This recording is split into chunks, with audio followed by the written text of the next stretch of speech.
Aperta ufficialmente questa mattina nel borgo rurale all'interno della Centa di Basaldella, a pochi passi da Udine, la sede regionale di Patrie Furlane, un luogo dove il Friuli e la friulanità avranno la loro priorità.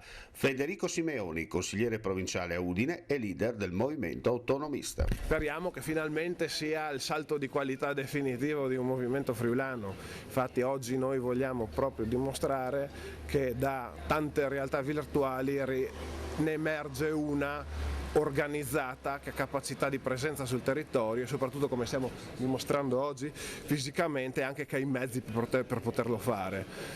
Non solo chiacchiere, questo è il messaggio principale che noi vogliamo far uscire da questa inaugurazione, dalla presenza di questa sede che dovrà servire come luogo di incontro e confronto di idee.